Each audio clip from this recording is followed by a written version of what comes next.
Hare Krishna. So we are discussing from Srimad Bhagavatam, Canto 1, Chapter 3, verse 37. Let's chant.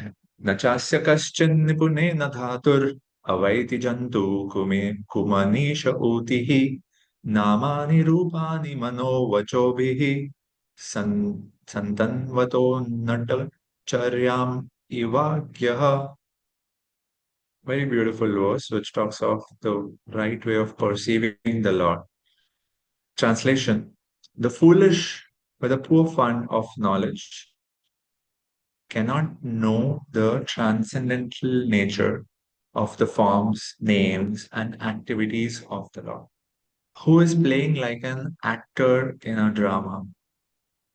Nor can they express such things, neither in their speculations nor in their words. Manaha is speculation, and vachobhi is their words. So you cannot capture Krishna in your mind and words. This is the essence of this word. Even if you are dexterous, nipuna means you are an expert. And people in this category are called kumanishaha. Manisha means intelligence, and kumanisha means poor fun or lack of intelligence or twisted intelligence. So this verse is uh, here telling us that using your mind and words, you cannot grasp the pastimes, names, forms of the Lord. Yeah. So it's very interesting. Try to break it down. So the theme is that Krishna cannot be understood by material knowledge. Our skill, nipuna, is skillfulness. So if you're a big philosopher, does that reveal the Lord to you? Not at all. Nipuna has nothing to do with revelation. So one may be nipuna, skilled in jnana or in yoga, but they're still in this verse, they're addressed as kumanisha jantu, means ignorant people. Even if one is nipuna, skillful in logic, philosophy, jnana, yoga, they cannot capture the utihi. Utihi we'll come across again as we study Srimad Bhagavatam. It's the theme of one of the cantos of Srimad Bhagavatam. Uti as an inspiration or the impetus to act. Here, Uti refers to Krishna's activities, Krishna Leela. So you cannot capture Krishna Nama Rupa Guna Leela through your mundane material mind and senses. Krishna is beyond mind and words. So what? Therefore, some traditions go to the extent of saying that the absolute truth is anirvachaniya.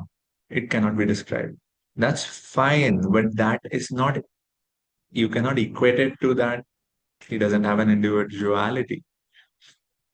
You cannot approach something, doesn't mean it doesn't exist. So, taking that, stretching, extrapolating it to that extent is wrong.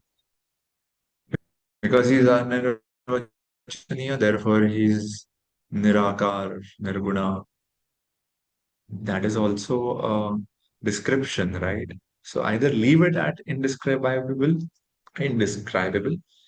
or then through Shruti, through scriptures, you accept the form that is described of the Lord. So, what do we have to respond to this? If Lord is anirvachaniya, then do we give up the whole enterprise to understand Krishna? Should we stop these classes? Krishna is anirvachaniya for sure, but santanvataha. Santanvataha here is translated as Lord demonstrates his own leelas. He repeatedly appears in this world. This is the whole theme of this chapter. He is indescribable by if we try to approach him, but he is appearing, he's making a divine descent. He's broadcasting his Namarup Guna Leela for our benefit. So why should we not understand it? Yeah. So we cannot approach God, but that doesn't stop God from revealing himself to his devotees. But that revelation is reserved for his devotees. He says, Naham Prakasha Sarvasya in Bhagavad Gita. I'm not obliged to be, reveal or appear to anyone. But bhaktyamam abhijanati. I can be known in truth only through bhakti. And a beautiful example is given in one of uh, drama. So, as kids growing up, at least we did it. I'm not sure if you did it. You're more coming from more cultured background. When we used to hear classical singing on television, we used to make fun of them as kids. Me and my sibling, what are they saying? Ah. So the point is, we don't have that training to appreciate the raga, the tala, the sura. Similarly, a person who is ignorant, who cannot appreciate fine art, they'll say, "What is this painting? It's just some color thrown here and there." That is the that is who our expert in jnana and yoga is equated to. They may be expert in knowledge, skill, jnana, yoga, but in understanding Krishna Lila, they are somebody who doesn't appreciate or understand art or theater or drama. There are different mudras they're doing, Bharatnatyam and different dance forms. So for the ignorant and the untrained like me, we're like, what's going on? But somebody who knows this, they'll be able to, understand what emotion is being expressed, what poetic device is being put forward. So somebody who doesn't appreciate drama will think that there is no rasa. That is how these Nipuna category people are described as. They don't understand what is spiritual form. They don't understand what is Krishna's rasa, how he is raso vahi. So, yeah. So, but somebody who is in knowledge of Krishna Tattva, they directly experience rasa.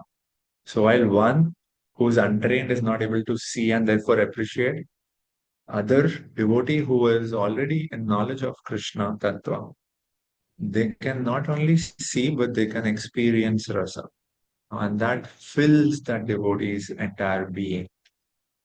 So scholarship alone cannot help us understand Bhagavan. It's a sharp critique of intellectualism or yogic attempts. See, that's the difference. In Bhakti tradition, you will not hear the word Nipuna too much because we are not depending on our capacity. We are depending on grace. So you will hear words like Kripa, Daya, Prem, because the ask is so high that a jiva cannot ever do it by himself or herself. Point is, it has to be given to us, it has to be revealed. Whereas in yogic tradition and in jnana tradition, you will hear the word nipuna often because the skill matters. Skill is part of your sadhana. In bhakti, sincerity is part of your sadhana. Yeah. So there's one jnana tradition which requires seriousness, aloofness, and the bhakti tradition requires sincerity, faith, service attitude. So, we should understand what are the different flavors of this. So somebody may be skilled, but if they lack bhakti, they cannot understand Krishna's Nama Rupa Guna Leela. So what is the object? It determines what is the method of knowledge required to reach it. If the object is a planet in the sky, what is the method of knowledge to reach or understand that? A telescope, a Hubble Bubble telescope. If the object is or a microorganism, then what is the method of knowledge required to understand it? A microscope. So the object determines the method. So if the object is Bhagavan, then Nipuna is not the method. Scholarship is not the method. You know, what do you do in scholarship? You study. What can you study? You can only study matter. Even if you use logic, you can only use logic to grasp certain principles. You can make it very abstract. But Bhagwan is beyond matter. Bhagwan is beyond abstract principles. Yeah. So Bhagwan, who is beyond our material mind and speech, can be known only through devotion. So we are not saying that reasoning, logic is useless. We are saying reasoning has to become purified and devotional.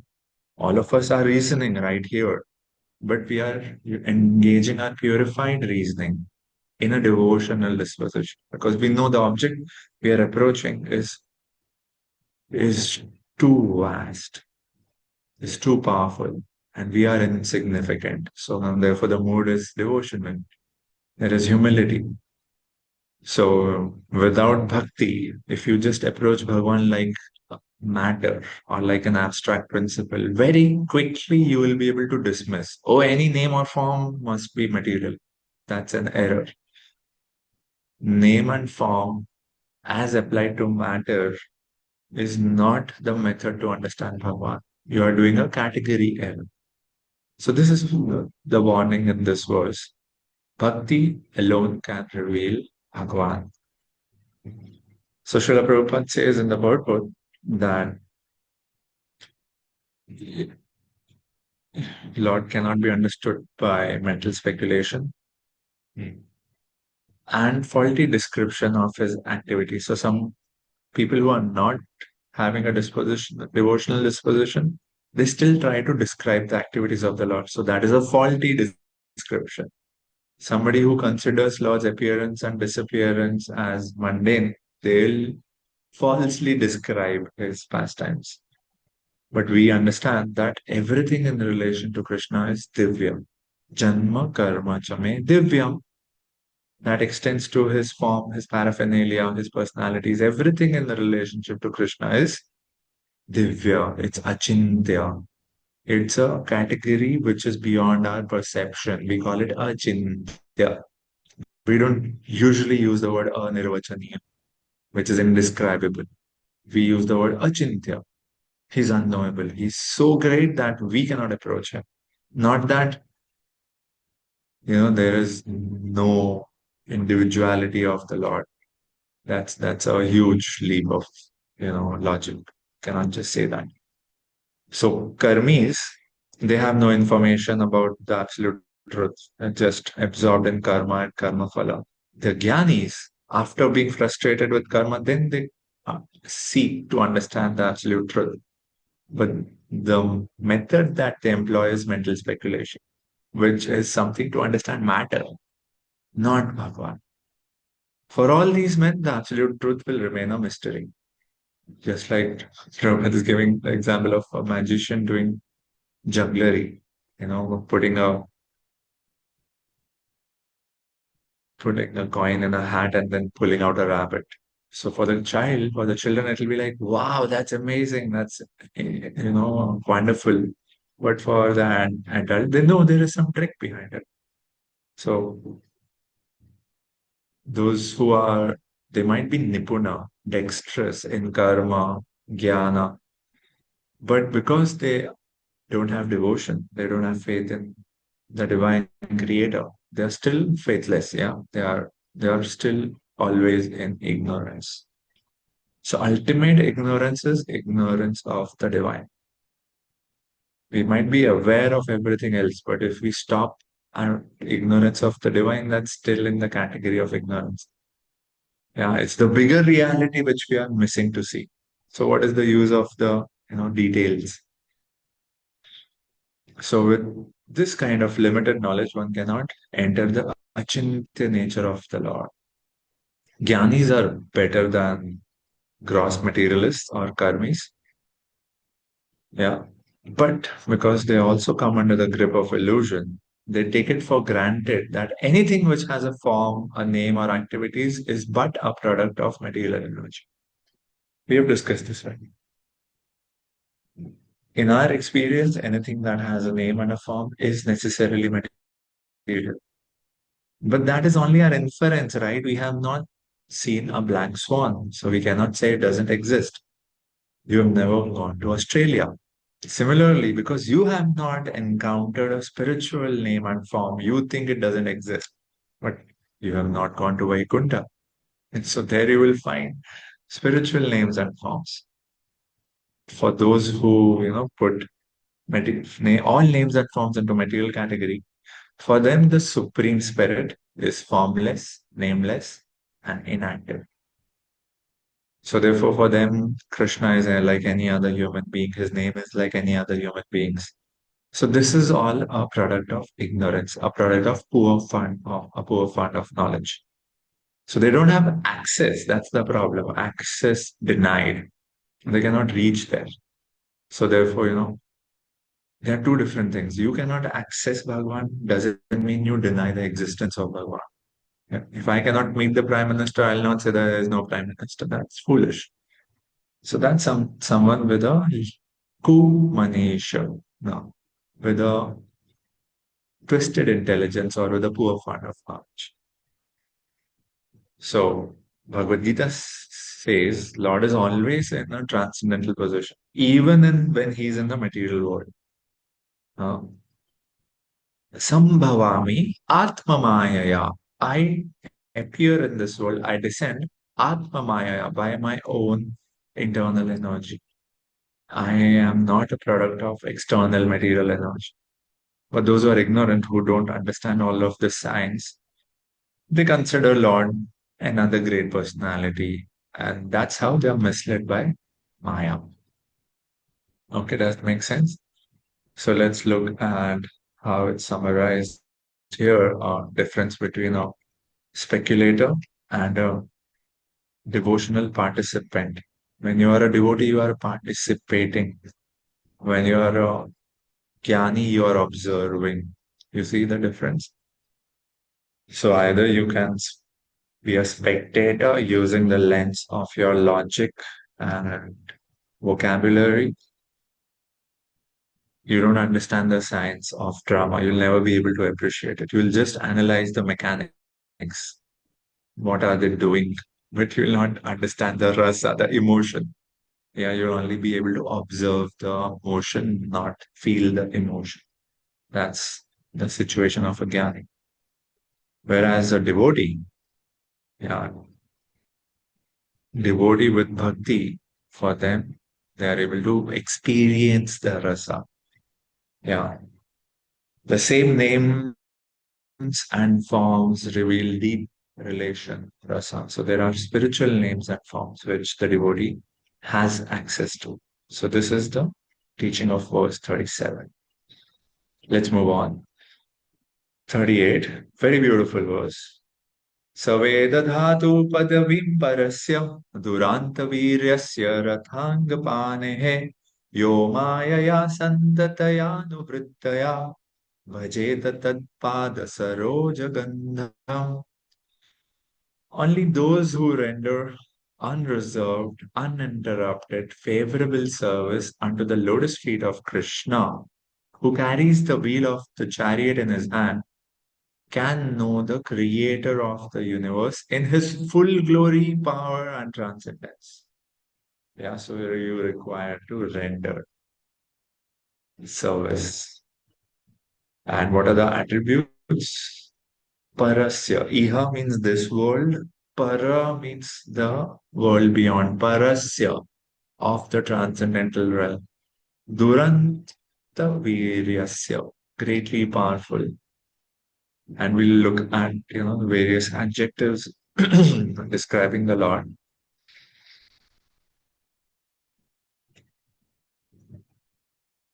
So here it's it's the logic is being completed that you cannot understand the Lord through material mind and words, but you can understand the Lord by bhakti. This is what verse 38 is saying. So 38 and 37 are a couplet. So what is the conclusion? That the means of knowledge to approach Bhagavan is not speculation, or you cannot capture, or you cannot be a detached observer. Okay, let's examine Bhagavan. Bhagavan is not an object of your examination. Yeah, you'll only be able to see the motions, not the emotions. So what is the means? Anupul bhajan. And you see how close this verse is to Srila Rupa Goswami's definition of Uttama Bhakti? Yeah. Favorable devotional service is the means. Yeah. Amayaya means how do we do that favorable devotional service? Amayaya means no kapat. Don't have duplicity of heart. You're saying something, but you have come for a different agenda. That's not the right spirit. Basically, amaya means sincerely. You're true. Your intention and your actions are aligned. That's sincerity. Amaya, no kapat. Santataya. Santataya means continuously. Uh, Apratihata. Anukulyasya. So then anuvrittaya. What should be your vritti or approach? Anu. Favorable. Favorable service attitude. That should be your devotional disposition. Bhajeta. We don't need any more clear description of the method of attaining Bhagwan. It's bhajeta, bhajan. What kind of bhajan? Anukul bhajan. This is the answer to reaching Krishna. And what should we do? What should we worship or serve? Tad pada, saroja gandham, the fragrance of his lotus feet. That's the object of our service, of our worship. So fragrance is used to suggest that you don't need personal, time, or you don't need you don't need to say that, oh, Krishna has spent 10 hours with me. Fragrance of Krishna's lotus feet suggests that even a small, genuine contact with bhakti is sufficient. Just even the samipya is sufficient. It'll give you access to Bhagwan, which jnana, yoga, reasoning, logic, empiricism, and sense perception cannot. So, are we saying that when we come to the path of bhakti, we should switch off our intelligence? No, bhakti is not against intelligence. Bhakti is beyond intelligence. Use all your intellectual capabilities, but understand that you will not be able to understand Bhagwan completely through it because he's not captured by mind and words. Yeah. So bhakti brings the knower, which is us, in proper relationship with the known, especially people in higher circles. The public doesn't know them. They don't have any profile. So how do you get to know them? By being in a proper relationship with them. That is when they reveal themselves to you. Krishna is the most elite. So you cannot really, great gate crash and then, say you want to understand Krishna. Why? Because I'm a big Gyan. Doesn't work like that. You're not welcome. You don't have access. So only the pure devotees understand Krishna's transcendental Nam, Root, Guna, Leela. Why? Because they are free from karma and jnana. So Srila Prabhupada completes the definition here. Karma, jnana, adi anavrita, not covered by karma or jnana. Because if you're impelled by karma or if you are impelled by pursuit of jnana, those tendencies cloud or interfere with bhakti. So bhakti has to be free of the coverings of karma and jnana. So that is the approach. So because pure devotees have, when they approach the Lord, they don't come to Him for any personal profit. They're only interested in unalloyed service to Him. Therefore, they are considered to not be covered by karma or jnana. They just render service. Priti artha. What's the desire? What is the interest of devotees? Priti. They just want to please Krishna. So everyone is rendering creation to the Lord. No one is an exception. That we are all servants. We are serving someone. So if you serve Krishna directly, then you are taking shelter of his internal potency. Mahatma namastu mam partha devim prakritim ashrita. But if you choose to serve him indirectly, you will be serving his external energy, Maya. So do you want to serve him favorably or unfavorably? Directly or indirectly? That's the only choice the jiva has. The jiva cannot say, I don't want to serve. That's not possible. By nature, we have to serve. So those who render devotion unto the Lord, under the direction of his beloved agent, which is a guru, they can reach him, they can understand him. So, who are these favorable servitors? They are devotees, and by the grace of the Lord, they enter into the mysterious regions of transcendence, the Achintya Kshetra. You will be able to enter the arena which was once Achintya for you. Why? Because you got into a relationship. Now you have access. Now, what was Achintya for you before is going to be turned into an Anubhuti experience, Anubhav. So, Achintya will not remain Achintya forever. When we develop a relationship, it will become an Anubhav. So, yes, with our material mind and words, he is Achintya. But when you spiritualize yourself to the extent that you are established in your Swarupa, then Krishna is available. An experience with Krishna is available. But mental speculators remain in darkness all the time because they don't understand the achintya or the transcendental nature of the Lord. In the Bhagavad Gita, the Lord says that He Himself guides the pure devotee. Dadami buddhi yogam tam yena mam upayanti te. I give them the intelligence by which they can come to me. So we just have to, sincerely serve and surrender to Krishna. What are the exact steps to reach Him? That He'll reveal. He'll in fact lay down the path for us to reach. Tesham satata yuktana bhajata priti purvakam. That's the word Srila Prabhupada is referring to here. So what do we do?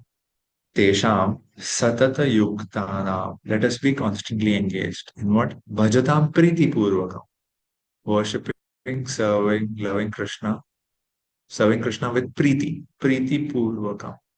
Bhajatam priti purvakam is the method. Or as we saw in this verse, Anukul bhajan. That is the secret of entering the kingdom of love, not karma gyan.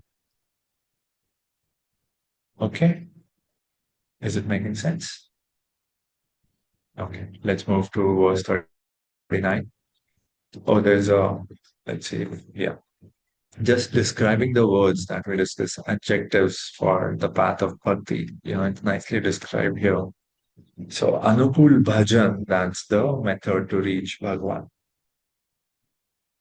So, Amayaya, we have to be sincere. Santataya, it should be continuous devotion. Yeah, you're committed. It's not like occasional.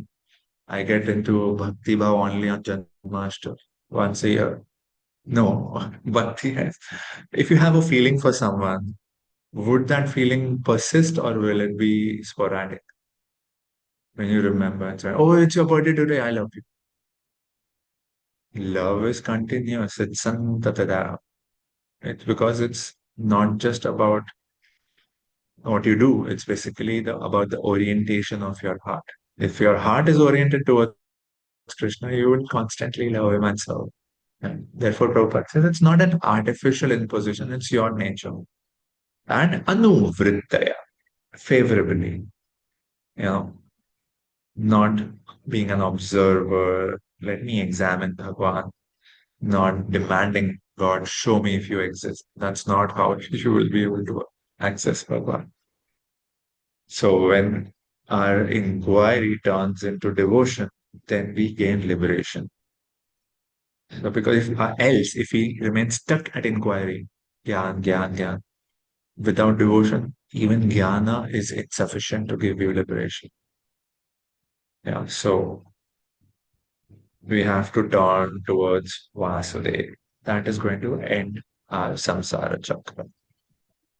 So this beautiful verse, uh, let's move to 39. अथेह धन्या भगवन्त इत्थं यद्वासुदेवे किल लोकनाथे कुर्वन्ति सर्वात्मकम् आत्मभावम् न यत्र भूयात् परिवर्त उग्रः. Only by making such inquiries in this world can one be successful and perfectly cognizant. All of us want to have perfect cognizance, right? We should be able to see reality as it is. only by making such inquiries. What kind of inquiries? Like those made by Shaunaka Rishi to Sutta Goswami. So this is Sutta Goswami appreciating their inquiries.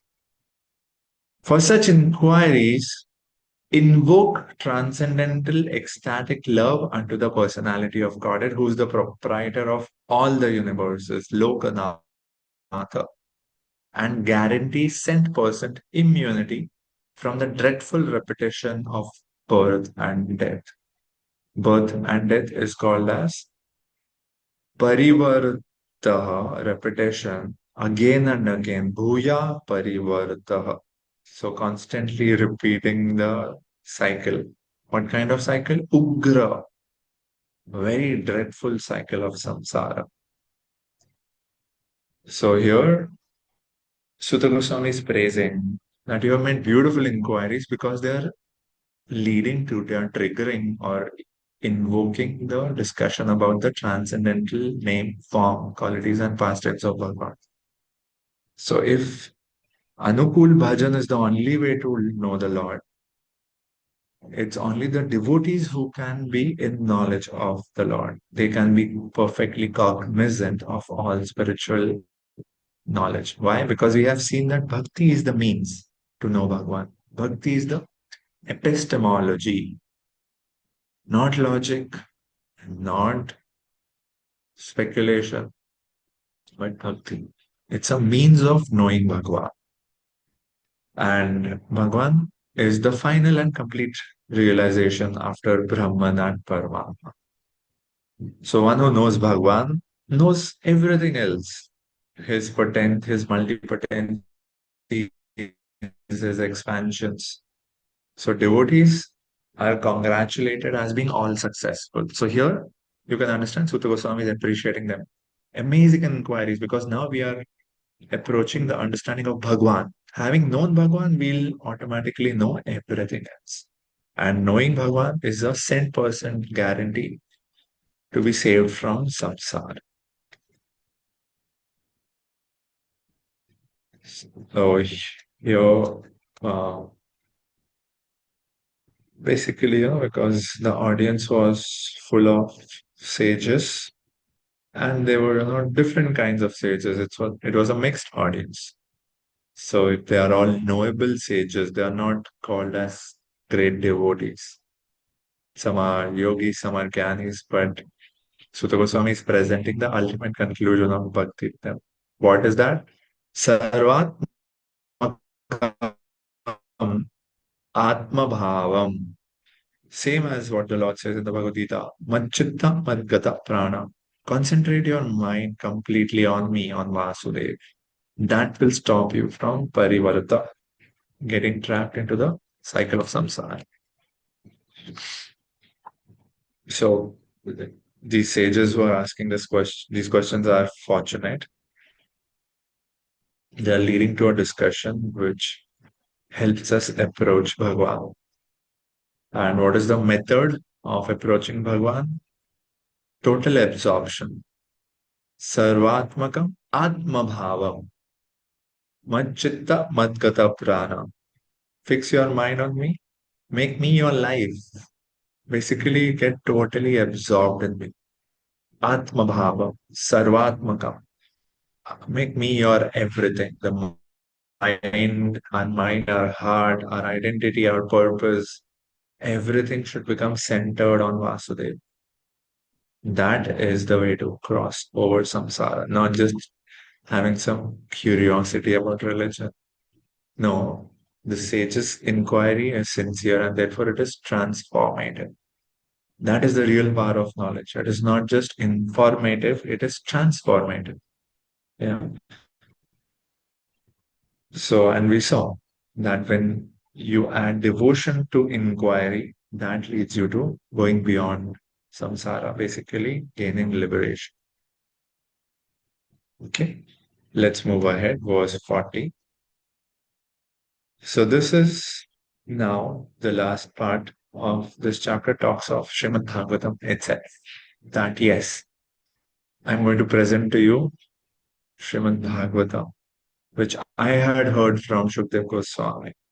And what is the glory of this Bhagavatam? Idam Bhagavata Nama Puranam Brahma Sammitam Uttama Shloka Charitam Chakara Bhagavan Rishi Nishreyasya Lokasya Dhyanam Swastyayanam Mahat. Beautiful verse again. This book, Bhagavatam, Idam Bhagavatam, is the subject matter that we are going to discuss about. What is it called? Idam Bhagavatam Nama, of the name Puranam. This Srimad Bhagavatam is the literary incarnation of God.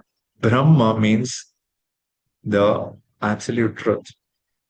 It's not Brahma, it's Brahm, the ultimate absolute truth. Brahma Samhitam. It is an incarnation of the absolute truth. It is an incarnation of Sri Krishna.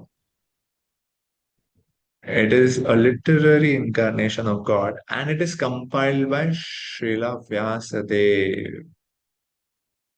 He is called here to be the Rishi. Rishi is Sri Vyasadeva, who's compiled this Bhagavatam. The incarnation of God, even Vyasadeva is an incarnation of Krishna himself. Yeah. So Bhagavatam is an incarnation of Krishna. Vyasadeva, who compiled it, is himself an incarnation of Krishna. It is meant for the ultimate good of all people. Hmm. Nishreyasya. Nishreyasya. Syaya. Remember, this was asked by the sages. What is the ultimate good for all humanity? So Bhagavatam is what describes what is the ultimate good. It is meant for the ultimate good of all people, and it is all successful, all blissful, and all perfect. So this in this verse, Sutta Goswami is describing Bhagavatam, that it is, something the sages are now, after hearing from Sutta Goswami so far, he's already, answered 5 of their 6 questions. And they're like, wow, what is this novel scripture that you are reciting before us? So Sutta Goswami replies, this is Brahma Samitam. This is same as Krishna, and it is compiled by Rishi Vyasa. So this is a glorification of Bhagavatam, that it is equal to Krishna. It is not different from Krishna. How? In potency and in function, in both. We'll see how function and potency. Let's wait till the last few verses of this chapter. But here, Sutta Goswami is saying that it is non-different from Krishna, both in spiritual potency and in its function. It is, you should not look at Bhagavatam as a religious text. It is a manifestation of Krishna. Hmm. So let's move to the next source. Then our understanding of this verse will also be complete. So Srila Prabhupada says that Sri Chaitanya Mahaprabhu declared Bhagavatam to be Amala Purana. This is a perfect, spotless literature. So, and what is so beautiful about it? That it has selected histories of great devotees who are directly in contact with Bhagavan. So it is a compilation of the case studies of the lives of pure devotees. And it teaches us how to approach Lord. It teaches us how to practice bhakti. So we should be as respectful towards Bhagavatam as we should be towards Krishna. And in that way, we'll derive ultimate blessings of the how? Through its careful and patient study. This applies to us especially. Yeah, through its careful and patient study. So Krishna is perfect, so is Srimad Bhagavatam, and you can have that transcendental light of Supreme Brahman from the recitation of Srimad Bhagavatam, provided it is received through the medium of the transparent spiritual master. So there has to be also the consideration of the channel. So Srila Prabhupada describes Lord Chaitanya's personal secretary was Srila Swarup Damodar Goswami. And when different visitors used to come to meet Sri Chaitanya Mahaprabhu and offer to study from Bhagavad, recite from Bhagavad, he would advise them that if you are studying Bhagavatam, you should study the book Bhagavatam from the person Bhagavatam. We've seen this. A person Bhagavatam is an embodiment of the principles of the book Bhagavatam, and the book Bhagavatam is a compilation of the lives of such person Bhagavatams. So they go together. Person Bhagavatam is the self-realized bona fide spiritual master, and only can one understand the lessons of Bhagavatam in order to receive the desired result. You also need a true guru, a person Bhagavatam.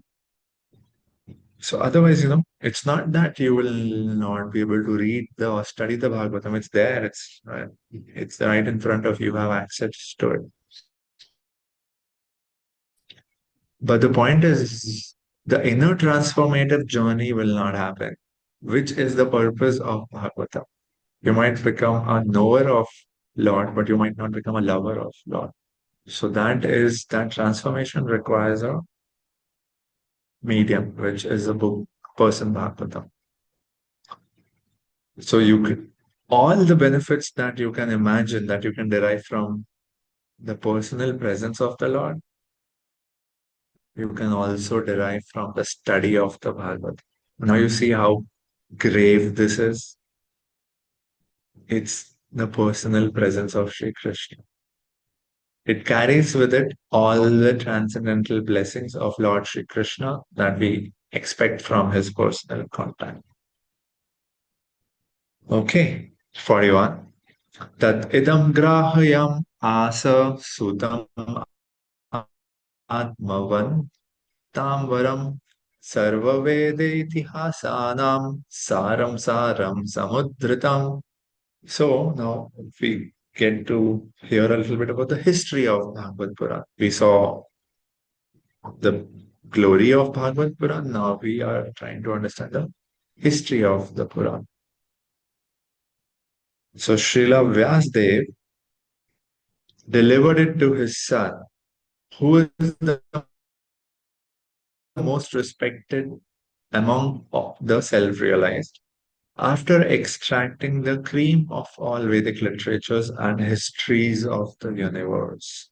So itihasas refer to the histories, yeah, and Vedas refer to all the Vedic literatures. So if Vyasadeva churned the Vedas and the itihasas, and what started floating on the top was the cream of Srimad Bhagavatam. So here we see that, it's like a butter which appears when you churn yogurt. So Vyasdev fed that butter to his son Shukdev. So it means Vyasdev was successful in churning the Vedas and the Itihasa. The result was the sweet soft butter of Srimad Bhagavatam, which he fed to his son Shukdev Goswami. And Shukdev Goswami was what? What is the adjective referred to here for Shukdev Goswami? Atmavantam, self-realized. Atmara. What do Atmaramas need, you think? They need nothing. That is the meaning of Atmaram. They are self-satisfied. They have nothing to want from this world. They're just floating in deep satisfaction. So Atmaram, and he's not just another Atmaram, he is Atmavantam Varam. He, amongst those Atmaramas or Atmavantams, he's the most respectful, he's superlative. So he should already be satisfied in himself, right? Why did he take accept the butter of Srimad Bhagavatam? Yeah, it is said that he took it with greed because of the wonderful taste of Srimad Bhagavatam.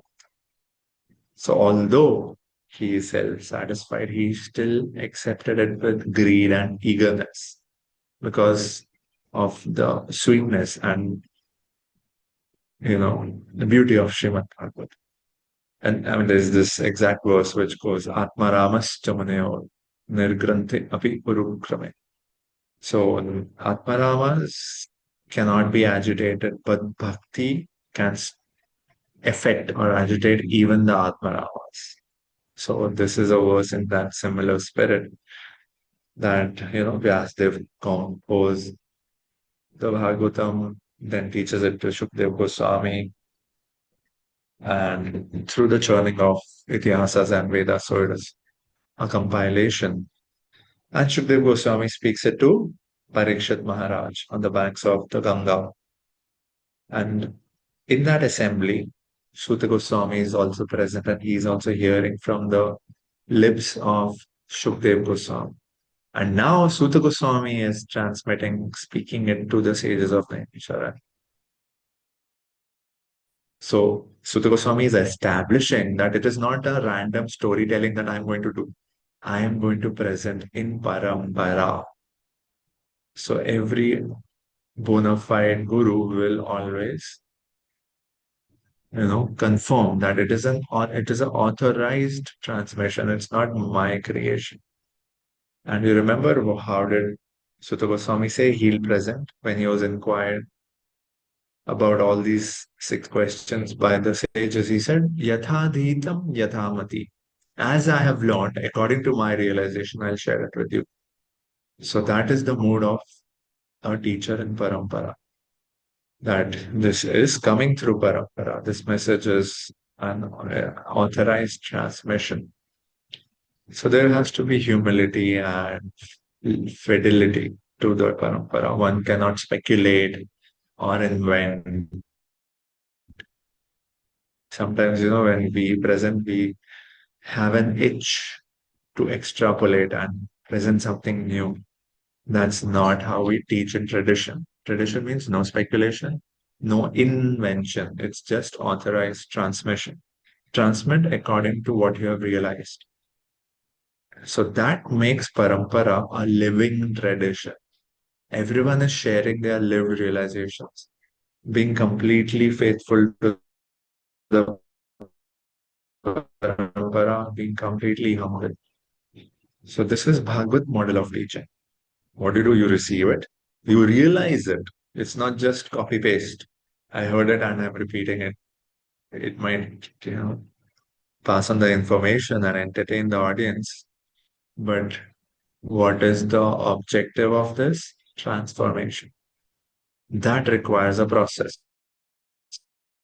We receive it, we realize it, and then we faithfully repeat it. This is parampara. So here Srila Prabhupada says that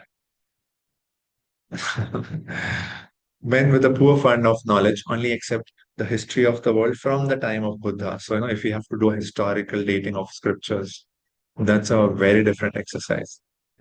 Everything can be dated back only up to 600 BC. And prior to this period, all histories mentioned in the scripture, they just call them imaginary stories, mythology. But they are not mythology, they are itihasas. Itihasas means actual histories. So the problem is they are itihasas. As you just saw in the previous verse, what did Vyasa do? He did manthan of all the Vedas and of all the itihasas, including histories of other universes.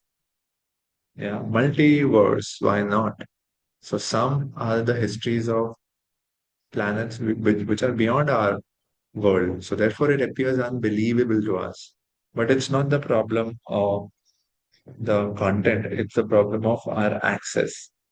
We don't have we have not evolved to a level where we can perceive it. Doesn't mean we deny it.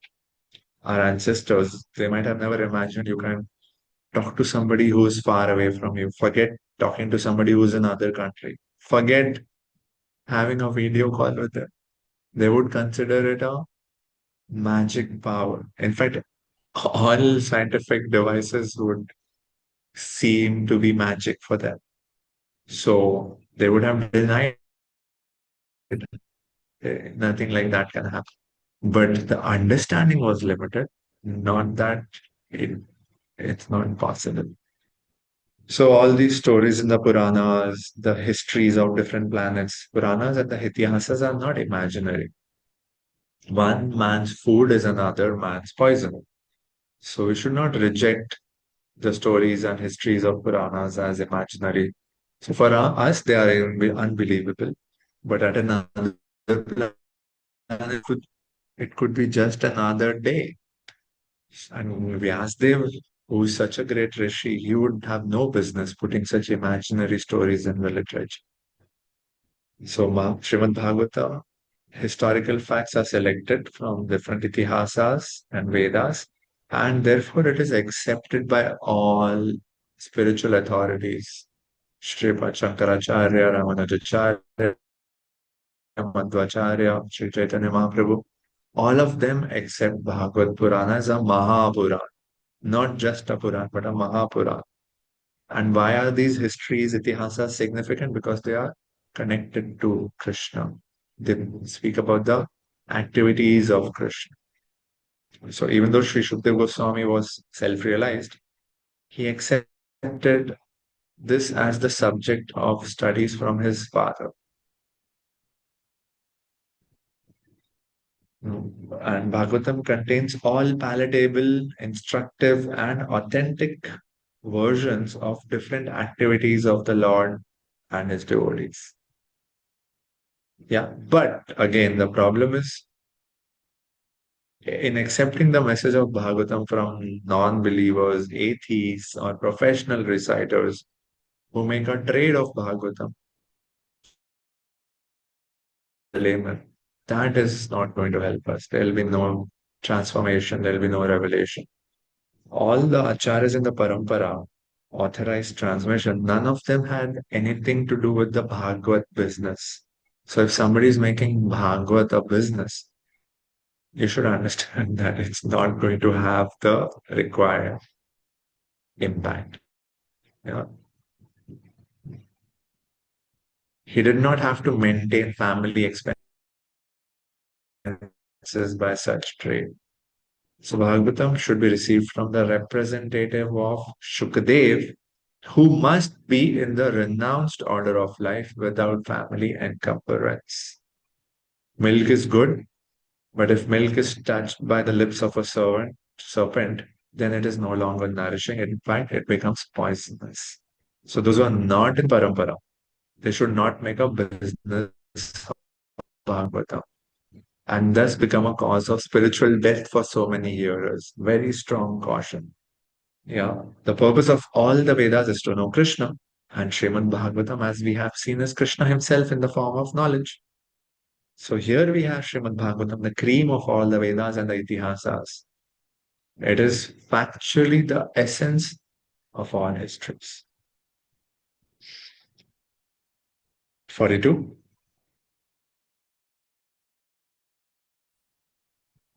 Satu samshravayam asa Maharajam parikshitam prayopavishtam gangayam paritam param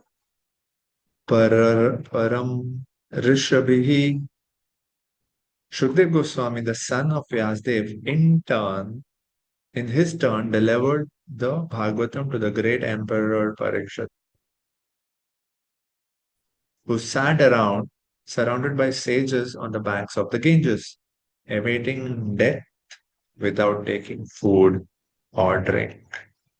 Yeah, so prayopavishtam means literally sitting until death, sitting down fasting till death. That's prayopavishtam. What resolve would that involve? What dedication? So therefore, you see the immediate transformation. So, it's like a lot of people for political agendas, they go on fasting till death. So Parikshit Maharaj went on hearing till death. Let's hear Srimad Bhagavatam till death. So here it is saying that it is we have to receive this in parampara. So Prabhupada is stressing on parampara. If we don't receive these Vedic literatures through parampara, the reception of knowledge is not bona fide. Yeah. One, because we don't know if there has been any tampering with the message over time. Second, because it is probably now interfered with, and there is an element of human intervention which brings in human defects. Therefore, how reliable is that knowledge anymore? It is no longer apaurushaya. So, apaurushaya knowledge, Vedic knowledge, has to be transmitted very carefully. So one should therefore receive the message of Bhagavatam from Suta Goswami or from his representatives and not from any irrelevant interpreter. So Parikshit Maharaj, as you will see in future chapters, when he received information of his death in time in 7 days, and once he left his kingdom and family and sat down on the banks of Ganges and started to fast until death. And all the great sages, rishis, philosophers, mystics, all of them also assemble there because he's a Raja. Yeah, a Raja has been cursed to die in 7 days, and that Raja is taking shelter of, it's come to a forest and is now about to pass the final days of his life. So therefore, all these rishis gather here, and they also offer suggestion that what should be your duty. And ultimately, it was settled that Shukdev Goswami will present about Krishna and everyone will hear that. Thus, the Bhagavatam was spoken to him. Sripad Shankaracharya, who preached Mayavad philosophy and stressed the impersonal feature of the Absolute, also recommended that one must take shelter at the lotus feet of Krishna. Bhajagovindam, Bhajagovindam, Bhajagovindam Mudamate.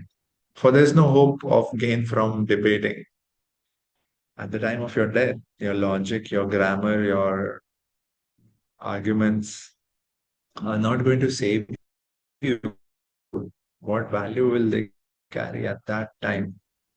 So, indirectly, Sripad Shankaracharya admitted that what he had preached in flowery grammatical interpretations of the Vedanta Sutra cannot help one at the time of death.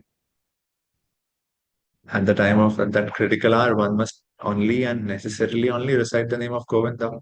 That is the recommendation of all transcendentalists, including Sripad Shankaracharya. So Shukdev Goswami had taught the same lesson to Parikshit Maharaj. Ante Narayana Smritihi. So all acharyas, all transcendentalists, Mayavadi or not, are agreeing to this one principle that at the end it's only Govinda's remembrance. It's only the remembrance of Narayan who can save you. That is the essence of all spiritual activities. Okay. So Parikshit Maharaj was pursuing the eternal truth, and in the course of that, Srimad Bhagavatam was heard by him, and it was recited by the able Shukdev Goswami. And both the speaker and the receiver of the messages of Bhagavatam were duly delivered by the same medium of Srimad Bhagavatam. So now we come to the last verse of this chapter, with second last two verses, which answer the last question asked by the sages, if you remember. Let's chat verse 43. Krishna स्वधामुपगते धर्म ज्ञानादिभिः सह कलौ नष्ट दृशम एष पुराणो अधुनोदिता पुराणको अनुधो अनु अधुनोदिता अधुना means new just now. Puran Arko, the son of the Purana, which is like the sun. Puran Arko Adhunodita. This Bhagavad Puran is as brilliant as the sun, and it has arisen just after the departure of Lord Krishna to his own abode. Krishna Swadham Upagate. Krishna has returned to his dham. And then at that moment, Bhagavad has arisen like a brilliant sun. So, Bhagavatam has arisen, accompanied by religion, knowledge, etc. Dharma, Gyan, Adi Bhi Saha. So, Bhagavatam has arisen along with Dharma and Gyan. Persons who have lost their vision due to the dense darkness of ignorance in the age of Kali shall get light from this Purana. So those whose drishti has been destroyed, nashta drisham. Nashta drisham means those who have lost their sight. People in Kalau, for them, this is going to be the torchlight. So this is answering the question asked in chapter 1, verse 23. Where did Dharma take shelter of? Who did Dharma take shelter of after Krishna departed? So this is the answer. It took shelter of Bhagavatam. So when Krishna departed from his abode, Dwarka, Swadhama, yeah. So, and when he disappeared with all his powers, including Dharma and Jnana, what happened? Krishna's, uh, after Krishna's disappearance, in Kali Yuga, people did not have the vision.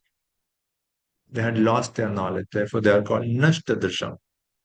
So, Krishna is like the sun.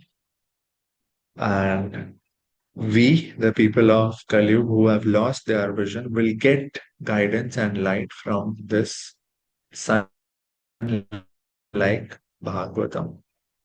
Yeah. So, although the son of Krishna has set, the son of Bhagavad Puran has risen. So, it's Krishna who is coming in the form of Bhagavatam to give light to the people of Kali Yuga. So, this is a very beautiful presentation that it, let's look at this.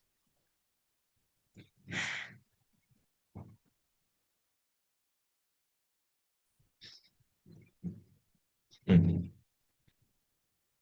So, the sun, setting of the sun indicates the departure of Krishna from this manifest world. He goes back to his dham. Krishna Swadham Upagate. So Krishna, whose divinity, he was directly visible. He was historically visible. That is withdrawn now. Yeah. And where is it setting? On the horizon of Kali Yuga. Kali Yuga is an era of Nashtadrisha, spiritual blindness. And it's not difficult to see why. So we don't have access to the divinity of the Lord as the previous yugas had. So we are conditioned souls. We are blinded by darkness. We can only be held by a new source of light. And that is the rising of the Bhagavad Puran. Kalau Nashtra Drisham. Okay. For the blinded people in Kali Yuga, Puran Arka, the sun-like Purana of Bhagavatam, Adhuno Udita. It has now arisen. Yeah. So what is the remedy of Nashtadrisha? Hearing Srimad Bhagavatam, hearing Krishna's Nama Rupa Guna Leela, that is available to us even now. Adhuno. So Krishna is now available in the form of Srimad Bhagavatam. Brahma Samitam, Brahma, the absolute truth. It is Brahma Samitam. it is same as Krishna. It functions as the post-departure literary incarnation of the Lord. So, it's such a beautiful cycle. We have Krishna with us. So here's we see also the parampara which is presented in these verses that Vyasdev compiles the Bhagavatam for the welfare of the world. Then Shukdev Goswami realizes it, teaches us. Shukdev, Parikshit Maharaj hears it, and Suta Goswami is also present. And then Suta Goswami presents it to the sages. So this is the parampara cascade. This is what unauthorized transmission of transcendental knowledge looks like. There has to be fidelity. Fidelity means absolute alignment to tradition.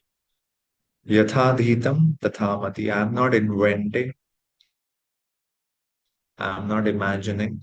I am presenting it to you as it is. What I have received and realized, I'll faithfully represent. That's the mode of parampara. So here in this purport, Srila Prabhupada says, so Krishna has his dham where he's eternally enjoying Nitya Leela. And his eternal abode is a manifestation of his internal energy. And the material realm is a manifestation of his external energy. So when he descends to the material world, he displays himself with all paraphernalia in his internal energy, which is called Atma Maya. Atma Maya means internal potency. Sambhavami Atma Maya. So first we should understand everything that's transcendental, eternal, like Krishna, Krishna's dham, Krishna's eternal associates. They are all, I mean, not Krishna. Krishna's dham, Krishna's parshads, associates, they are all a manifestation of Krishna's internal energy. And when Krishna comes in this external material world, he comes with all that paraphernalia and form and name, which is all belonging to the internal potency. So he comes in his spiritual transcendental nature. So that's just a great act of compassion on us who otherwise don't have access to that realm. So everything about Krishna, his name, form, fame, paraphernalia, dham, they are not creations of matter. They are all transcendental. He descends only to reclaim fallen souls. Yada yada hi dharmasya glanir bharat. Sadhunam. So he comes to re-establish dharma. And what is dharma? Bhagavad tu sakshat dharmam tu sakshat bhagavat pranitam. So religion is what is directly enacted or enunciated by him. So what Krishna says is religion, and he himself comes to establish religion. So Krishna is the protector of dharma. He likes, he is pleased by dharma and he protects dharma. And nobody other than God can establish dharma, right? So him or a suitable person empowered by him. What is that avatar called? Shaktya Avesh avatar. Real religion means to know God, our relationship with him, our duties in relation to him, and to know ultimately our destination after leaving the material body. This is the goal of real religion, to understand God, our relationship, our destination. So more the people in Kali Yuga are just engaged in materialistic activities of sense indulgence under the pretension of dharma, artha, kam, moksha. They're still more blind in the present age of quarrel or Kali Yuga. The Kali Yuga population is just a royal addition of the animals. Means our sophistication is increasing, but our direction is degrading. So why? Because we dismiss or decry spiritual knowledge or godly life. They're so blind that they cannot see anything beyond the jurisdiction of mind, intelligence, or ego. But they're very proud of their advancement in knowledge, science, and material prosperity. So the point is, yes, we have made fantastic advancements, but they're all a product of our mind and senses. And they have a realm. So we, are, we cannot be so proud of it that we start neglecting the creator. And then risk our lives to then degrade to lower species after leaving the present body. It's a huge risk that if we don't take to a path of evolution as a human, then we are, vulnerable to sliding down into lower species. Krishna appears before us just a little prior to the beginning of Kali Yuga, and he returned to his eternal home practically at the commencement of Kali Yuga. While he was present, he exhibited everything by his different activities. So Krishna may be inconceivable. Our words and mind cannot capture him. But when he comes and he is, revealing and demonstrating his leelas, that's a golden opportunity for us to understand Bhagwan. So while he was present, he exhibited everything by his different activities. He spoke the Bhagavad Gita specifically and eradicated all pretentious principles of religiosity. So his purpose was to eliminate everything going on for in the name of dharma, which was false. And prior to his departure from this material world, he empowered Vyasdev through Narad Muni to compile the messages of the Srimad Bhagavatam. So Bhagavad Gita and Srimad Bhagavatam, they are like torch bearers for the blind people of this age. So if we want to see real light of life, we must take to these two books only, and their aim of life will be fulfilled. Bhagavad Gita is a preliminary study of the Bhagavata, and Srimad Bhagavatam is the summum bonum of life, Lord Krishna personified. So Bhagavad Gita is the song of God, and Bhagavatam is God Himself. So we must therefore accept Srimad Bhagavatam as a direct representation of Lord Krishna. One who can see Srimad Bhagavatam can see also Lord Krishna in person. They are identical. Are you feeling hopeful? We are coming in touch with Krishna directly. And the last verse of this chapter, Tatra यतो विप्रा विप्रर्षेर्भूरितेजसः अहं चाध्यागममं तत्र निविष्टस्तद् अनुग्रहात् सोऽहं वः श्रावयिष्यामि यथाधीतं यथामति. O learned Brahmanas, when Shukdev Goswami recited Bhagavatam there, means in the presence of Emperor Parikshit, I heard him with rapt attention, and thus by his mercy, you see again the word mercy is used, not nipuna, but anugrahat. That's the difference in flavor of jnana and bhakti. He didn't say, I expertly analyzed everything he said and I captured it. Now I have the IP. He said, by his mercy, I learned and understood. I heard him with attention, and thus by his mercy I learned the Bhagavatam from that great and powerful sage.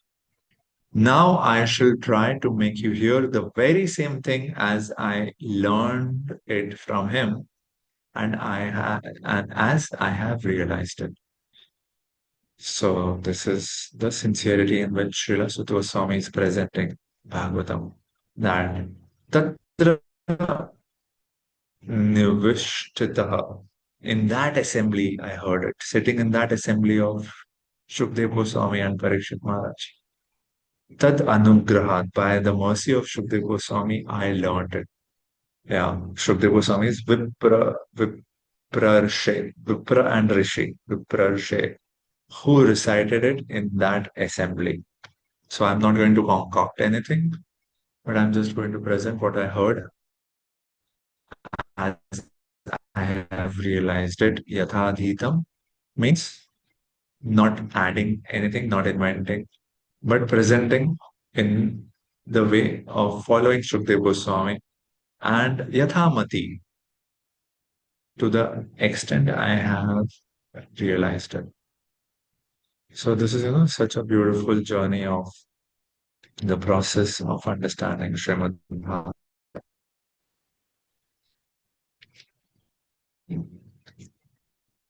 So in these concluding verses of chapter 3, what we summarize is that with a material vision, you remember we discussed we make an error of mistaking the universe for God.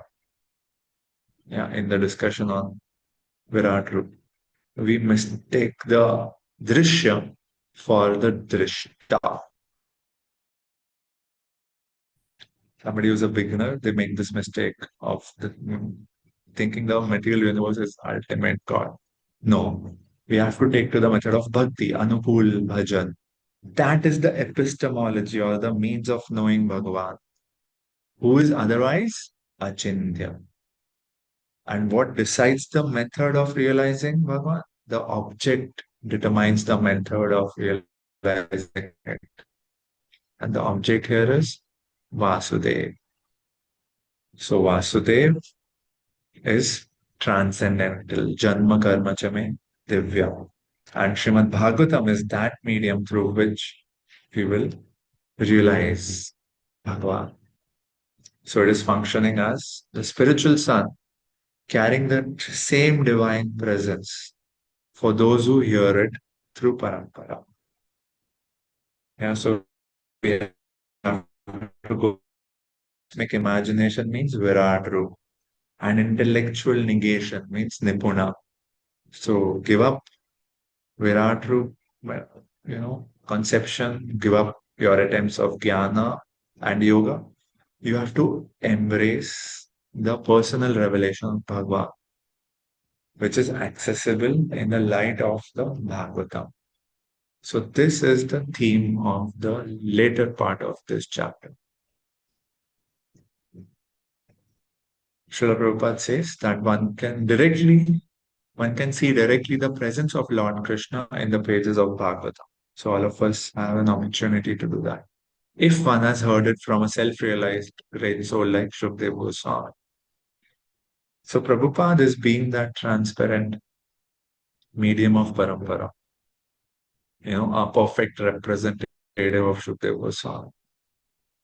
So you cannot learn Bhagavatam from a bogus hired reciter whose aim of life is to earn some money out of such recitation and employ the earning in sex indulgence. So Prabhupada is making a critique of the business that is made out of Bhagavad recitation. They don't have a commitment to it or a lifestyle around it, but they are just making it so mundane. So that has to be, we have to be warned against it. No one can learn Srimad Bhagavatam who is associated with persons engaged in sex life. Basically, these are two opposites, sense indulgence and self-realization. They are opposite directions. So, we have to see who we associate and learn from. One has to learn Bhagavatam from the representative of Shukdev Goswami and no one else. If one at all wants to see Lord Krishna in the pages, that is the process, and there is no alternative. Yeah. So Sudha Goswami is a bona fide representative of Shukdev Goswami because he wants to present the message which he received from the great learned Brahmin, Shukdev Goswami. And Shukdev Goswami presented it as he heard from his great father, Vyasdev. So simple hearing is not all. One must realize the text with proper attention. Yatha Ditam, Yatha Mati, hearing it, realizing it, and respectfully representing it. The word Nivishta means that Suta Goswami drank the juice of Bhagavatam through his ears. That is the real process of receiving Bhagavatam. One should hear with rapt attention from the real person, and then he can at once realize the presence of Lord Krishna in every page. Okay. And who can give rapt attention? Somebody who is pure in mind. Who can be pure in mind? Who is pure in his sleeping, eating, fearing, and mating? Yukta ahara vihara. So one has to be regulated, balanced in sattva gun on the path to self-realization. Then you can have full attention, rapt attention. But somehow or other, if someone hears with rapt attention from the right person, at the very beginning, one can assuredly see Lord Krishna in person in the pages of Bhagavatam. So let us pray that by the blessings of Acharyas, we are also able to have this experience of finding Sri Krishna directly, personally in the pages of Srimad Bhagavatam. Yeah, thus ends the Bhaktivedanta purports of the first canto, third chapter of the Srimad Bhagavatam entitled Krishna is the source of all incarnations. Hare Krishna, Srila Prabhupada ki jai, Grantaraj Srimad Bhagavatam ki jai.